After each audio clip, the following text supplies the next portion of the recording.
የአፍሪካ ቀንድ ሀገራት ቤተ መንግስታቸው እየተነቀነቀ ነው። ሰሞኑን የአፍሪካ ቀንድ ሀገራት ቤተ መንግስታቸው እየተነቀነቀ ይገኛል። ሶማሊያ ቤተ መንግስቷ ችግር ውስጥ ገብቷል። መሪዋም ከአልሸባብ ግድያ ለትንሽ አምልጠዋል።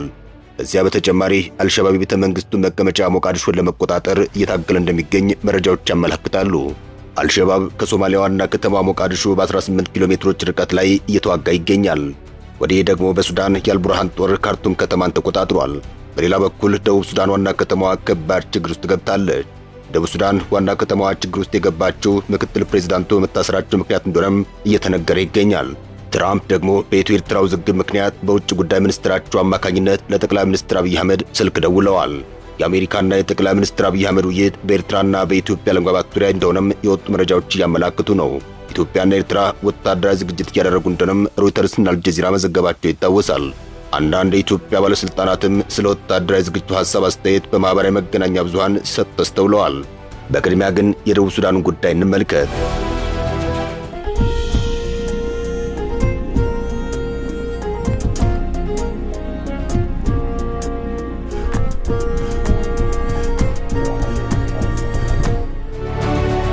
ደቡብ ሱዳን መሪዎቿ ተጋጭተዋል። በደቡብ ሱዳን ጉዳይ የተባበሩት መንግስታት ሳይቀር መግለጫ አውጥቷል። የተባበሩት መንግስታት ድርጅት መግለጫ ያወጣው የደቡብ ሱዳን ምክትል ፕሬዝዳንት መታሰራቸውን በመቃወም ጭምር ነው። ደቡብ ሱዳን በብሔር ምክንያት ግጭት ውስጥ ከገባች ዓመታት አስቆጥራለች። የደቡብ ሱዳን ዋና ፕሬዝዳንትና ምክትል ፕሬዝዳንቱ በብሔር የሚጋጩ ፖለቲከኞች መሆናቸውን ተከትሎ በደቡብ ሱዳን ውስጥ የማያባራ ግጭት እስካሁን ድረስ ቀጥሏል። አሁን ደግሞ የደቡብ ሱዳን ዋና ከተማ ክፉኛ ችግር ውስጥ ገብታለች። የኢትዮጵያን የእርስ በርስ ጦርነት በማሸማገልና በማደራደር የምትታወቀው ኬንያ አሁን ደግሞ ደቡብ ሱዳን ለማስታረቅ ላይታች እያለች ትገኛለች። የዛሬን አርገውና የአፍሪካ ቀንድን የምታደራድረው የምታስታርቀውም ኢትዮጵያ ነበረች። አሁን የኢትዮጵያ መንበር በኬንያ ተወስዷል። ኬንያ በደቡብ ሱዳን ያለውን ውጥረት እንዲያረግቡ ራይላ ኦዲንጋን ወደ ጁባ ልካለች። ፕሬዝዳንት ዊልያም ሩቶም ትናንት ልዩ መልእክተኛቸውን ወደ ደቡብ ሱዳን እንደሚልኩ ገልጽ የነበረ ሲሆን የተቃዋሚ ፓርቲ መሪው ራይላ ኦዲንጋ ወደ ጁባ ተልከዋል። የምስራቅ አፍሪካ ማህበረሰብ ድርጅትን እየመሩ ያሉት ዊልያም ሩቶ ፕሬዝዳንት ሳልቫኪርን በመደገፍ ጦሯን ወደ ደቡብ ሱዳን ከላከችው ኡጋንዳ ጋር የሪክ ማቻርና ሳልቫኪርን የሰላም ስምምነት ካስተናገደችው የኢትዮጵያ መሪዎች ጋር መወያየታቸውም ታውቋል። ኬንያ አስታራቂ ለመሆን እየሞከረችበት ያለው ጉዳይ እንዴት ሊፈጠር ቻለ የሚለውን ጉዳይ እንመልከት። የደቡብ ሱዳን ተቃዋሚ መሪና ተቀዳሚ ምክትል ፕሬዝዳንት ዶክተር ሪክ ማቻር ዛሬ ጧት ማለትም በፈረንጆቹ ማርች 27 2025 ከመኖሪያ ቤታቸው ተይዘው ታስረዋል። በ20 ወታደራዊ ተሽከርካሪዎች በመምጣት የጸጥታ ኃይሉ ጠባቂያቸውን ትጥቅ በማስፈታት እሳቸውን ከባለቤታቸው በመለየት ይዘዋቸው ሄደዋል ሲል የሱዳን ሕዝብ ነጻነት ንቅናቄ ቃል አቀባይ የሆኑት ሪታ ሞሽታንግ ገልጸዋል። የመጣው ከቀናት በፊት ዶክተር ሪክ ማቻር ለተባበሩት መንግስታት ድርጅት ጸጥታው ምክር ቤት ዋና ጸሐፊና የአፍሪካ ህብረት ጸጥታና ደህንነት ካውንስል በጻፉት ደብዳቤያቸው የዩጋንዳ ሰራዊት በደቡብ ሱዳን የውስጥ ጉዳይ እጁን እያስገባ ነው በማለት ከከሰሱ በኋላ እንደሆነ ታውቋል። እናም ይህን ተከትሎ በደቡብ ሱዳን ዋና ከተማ ጁባና በበርካታ ከተሞች ውጥረት ነግሷል።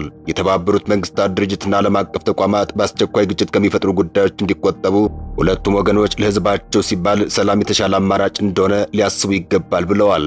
የዩጋንዳው ኢፒዲኤፍ ከሳምንት በፊት በምድርና በአየር ወደ ሉዓላዊት ሀገር ደቡብ ሱዳን መግባቱ በሰፊው ሲዘገብ ቆይቷል።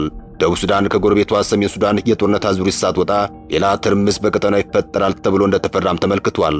የደቡብ ሱዳን ተቀዳሚ ምክትል ፕሬዝዳንት የሆኑት ሪክ ማቻር ስር ለ5 ዓመታት የተካሄደውን የእርስ በርስ ጦርነት ያስቆመው የሰላም ስምምነት በቀጥታ እንዳፈረሰም ፓርቲያቸው አስታውቋል። የደቡብ ሱዳን የመከላከያ ሚኒስትርና የሀገሪቱ የብሔራዊ ጸጥታ ኃላፊ ወደ ሪክ ማቻር መኖሪያ ቤት በኃይል ገብተው የስር ማዘዣ መስጠታቸውን የሱዳን ህዝቦች ነጻ አውጪ ንቅናቄ ማለትም SPLM-IO ገልጿል።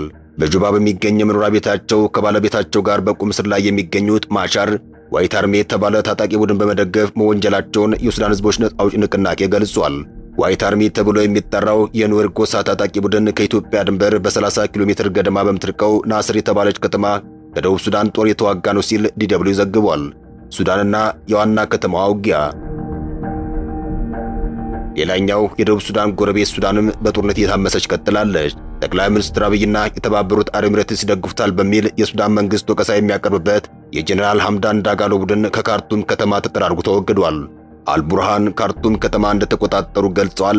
ነገር ግን ሌላ ሱዳንን ለሁለት የሚከፍል ጉዳይ ተፈጥሯል። የሱዳን ጦር ወታደሮች የፕሬዝዳንቱን ቤተ መንግስት መቆጣጠራቸውን ተከትሎ በዋና ከተማዋ ካርቱም የሚያሳዩት ፈንጠዝያ እንዲሁም በቅርብ ወራት ውስጥ የተለያዩ ግዛቶችን መቆጣጠራቸው ወሳኝ የማጥቃት እርምጃ ላይ መሆናቸውን ያሳያል። የሱዳን ጦር ኃይሎች በጦርነቱ መጀመሪያ ላይ ዋና ከተማይቱን መቆጣጠር ተስኗቸው ከፈጥኖ ደራሽ ኃይሉ ማለትም RSF እጅ ፈልቅቆ ለማውጣት ለ2 ዓመታት ሲጓጉ ቆይተዋል። አሁን የፕሬዝዳንቱን ቤተ መንግሥት በእጃቸው አስገብተዋል እየተባለ ይገኛል። የተቀረውን የዋና ከተማዋን ክፍል ደግሞ በቁጥጥራቸው ስር ለማዋል እየተዋጉ ይገኛል። ያም ይሁን እንጂ ጦርነቱን ለማሸነፍ በጣም ሩቅ መንገድ ላይ ናቸው ሲል ቢቢሲ ስለ ጉዳዩ ዘግቧል። ጉዳዩን በቅርበት የሚከታተሉ ታዛቢዎች እንደሚሉት ከሆነ ሁለቱ ተፋላሚ ወገኖች ብለውም ደጋፊዎቻቸው ጠንካራ ድጋፍ ባላቸው ይዞታዎች ላይ ብቻ ተገድበው በቆዩ ቁጥር ሱዳን ወደ መከፋፈል ልታመራ ትችላለችም እየተባለ ይገኛል። የፈጥኖ ደራሽ ኃይሉ በሚቆጣጠራቸው አካባቢዎች ትይዩ መንግሥት ለመመስረት አጋር ቡድኖች በኬንያ ዋና መዲና ናይሮቢ በመሰብሰብ የፖለቲካ ቻርተርና ሕገ መንግሥት ተፈራርመዋል። ዓላማው በጦር ሜዳ ድል ባይቀናውም ተገዳዳሪ ኃይል ሆኖ እንደሚቀጥል ብለውም ሀገሪቱን ለመቆጣጠር ያለው ፍላጎት አሁን እንደማይቀንስ ለማሳየት ነው።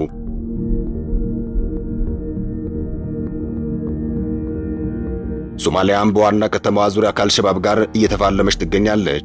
ወደ ሶማሊያ ጉዳይ ስናቀላ ሶማሊያ ቤተ መንግሥቷን የሚያረድ ጉዳይ ተፈጥሮባታል። የአልሸባብ ጦር ወደ ሞቃዲሾ የተጠጋ እንዳለም ለማወቅ ተችሏል። በቅርቡ የሶማሊያ መንግሥት ጠንካራ መሠረት የምትባለዋን ሞቃዲሾ ከተማን ጭምር በሁለት አቅጣጫ ለአልሸባብ ጥቃት የተጋለጠች መምጣቷን በርካታ ዘገባዎች እየገለጹ ይገኛል። በቅርቡ ጠቅላይ ሚኒስትር አብይ አህመድ በሁለቱ ሀገራት ሶማሌላንድን ማዕከል አድርጎ የተፈጠረውን ዲፕሎማሲያዊ ፍጥጫ ለማርገብ ወደ ሞቃዲሾ ባቀኑበት ጊዜ አልሸባብ በሞቃዲሾ የአየር ማረፊያ አካባቢ ጥቃት በማድረስ የግድያ ሙከራ ማድረጉን በርካታ መገናኛ ብዙሃን መዘገባቸው አይዘነጋም። የአሜሪካ መንግሥትም በዚህ ጉዳይ ላይ መግለጫ ማውጣቱ ይታወሳል። ከዚህ ጥቃት በኋላ በሀገሪቱ ፕሬዝዳንት ላይም ተመሳሳይ የግድያ ሙከራ በማድረግ አልሸባብ ከፍተኛ ሽብር በሶማሊያና በአፍሪካ ቀንድ አካባቢ መፍጠሩ ይታወሳል። በሚያስገርም ሁኔታ በአሁኑ ወቅት አልሸባብ ተጠናክሮ መውጣቱ ነው እየተገለጸ የሚገኘው። በቅርቡ በኬንያ ድንበር ጋሪሳ አካባቢ በአንድ ካምፕ ላይ በተፈጸመ የአልሸባብ ጥቃት 6 ፖሊሶች ተገድለዋል፣ 4 ፖሊሶች ደግሞ ቆስለዋል። ከሞቃዲሾ ደቡብ ምዕራብ አንድ የኬንያ ንብረት የሆነ ቃጫኝ አውሮፕላን ሊያርፍ ሲል ወድቆ 5 ተሳፋሪዎች ሞተዋል መባሉም ከአልሸባብ ጋር እየተነሳ ይገኛል። አልሸባብ ለኬንያም ለኢትዮጵያም አልመለስም ያለ ይመስላል። ለኢትዮጵያ ድንበር ቅርብ በሆነችው በሶማሊያ በለወድኒ ከተማ በአንድ ሆቴል ላይ ባደረሰው ጥቃት 10 ሰላማዊ ሰዎች ተገድለዋል። እቺ ከተማም ከጅግጅጋ ከተማ በመኪና የ4 ሰዓታት ብቻ የምታስኬድ ናት። አልሸባብ ከዋና ከተማዋ በ18 ኪሎ ሜትር ርቀት ላይ እየተዋጋ እንዳለም ለማወቅ ተችሏል። ሶማሊያ በአልሸባብ የሚፈጸመው ጥቃት እየበረታ የመጣ ሲሆን ከአልሸባብ ጋር የሚደረገው ውጊያም ተጠናክሮ ቀጥሏል። የኤርሸበሌ 5 የአልሸባብ ታጣቂዎችን ገደልኩ ያለው የሶማሊያ መንግሥት ከሞቃዲሾ በ18 ኪሎ ሜትር ርቀት በምትገኘው በአፍጎዬ ደግሞ 82 ሸማቂዎችን መግደሉን ይፋ አድርጓል።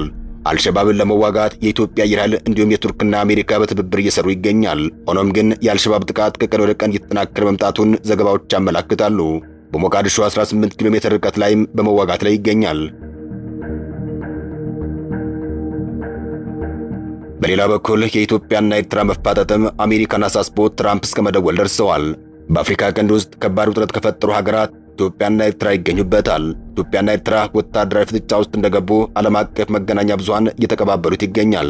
አሜሪካና የአውሮፓ ህብረት ደግሞ በተደጋጋሚ ኢትዮጵያና ኤርትራን በማስጠንቀቅ ላይ ይገኛሉ። ዓለም አቀፉ የዜና ወኪል ሮይተርስ ኢትዮጵያም ሆነች ኤርትራ ወታደራዊ ዝግጅት እያደረጉ እንዳለ ገልጸዋል። ኤርትራ ከ60 ዓመት በታች የሚገኙ የቀድሞ ተዋጊዎችን ወይም ወታደሮችን ወደ ጦር ካምፕ እንዲገቡ ጥሪ እንዳደረገች፣ ኢትዮጵያን በበኩሏ ታንክና ከባድ መሳሪያዎቿን ወደ ድንበር አካባቢ እንዳስጠጋች ሮይተርስ እንዲሁም አልጀዚራ ዘግበዋል። ዛሬ ደግሞ የተሰማው ዜና የአሜሪካ የውጭ ጉዳይ ሚኒስትር ጠቅላይ ሚኒስትር አብይ አህመድን በሰሞኑ ውጥረት ጉዳይ እንዳናገሯቸው ተሰምቷል። በአፍሪካ ቀንድ አካባቢ የታየ ያለው ውጥረት እንደሚያሳስባትም አሜሪካ ለጠቅላይ ሚኒስትር አብይ አህመድ አሳውቃለች ነው የተባለው። ጠቅላይ ሚኒስትር አብይ አህመድን በትራምፕ አስተዳደር ከተሾሙት የውጭ ጉዳይ ሚኒስትር ማርክ ሩቢዮ ጋር መጋቢት 18 2017 ዓ.ም ለመጀመሪያ ጊዜ ይፋዊ በሆነ መልኩ መወያየታቸው ተነግሯል። ማርክ ሩቢዮና ጠቅላይ ሚኒስትሩ የሁለትዮሽ ግንኙነት ማጠናከር አክሎ በጋራ ቅድሚያ በሚሰጧቸው ጉዳዮች ላይ በስልክ መነጋገራቸውን የአሜሪካ የውጭ ጉዳይ ሚኒስትር ያወጣው መግለጫ ያስረዳል። አገራቱ በአፍሪካ ቀንድ መረጋጋትን ማምጣት አንድ የውይይታቸው ርዕስ እንደነበር የውጭ ጉዳይ ሚኒስትር ቃል አቀባይ ታሚ ብሩስን ዋቢ ያደረገው መግለጫ ትቷል። በሪፐብሊካኑ የትራምፕ አስተዳደር የተሾሙት የውጭ ጉዳይ ሚኒስትሩ አገራቸው ለሰላማዊና ለበለጸገች ኢትዮጵያ ድጋፍ እንደምታደርግ አረጋግጠውላቸዋል ነው የተባለው። አሜሪካ ኢትዮጵያና ኤርትራ ግጭት ከማባባስ እንዲታቀቡ ስታሳስብ ይሄ ለሶስተኛው እንደሆነም እየተገለጸ ይገኛል። ይህን ተከትሎም የአፍሪካ ቀንድ ሀገራት ሁላቸውም ግጭትና ትርምስ ውስጥ መግባታቸው ብዙዎችን ያሳሰበ ጉዳይ ሆኗል። ሰላም ለሀገራችን፣ ሰላም ለመላ ምስራቅ አፍሪካ ይሁን። አበቃን።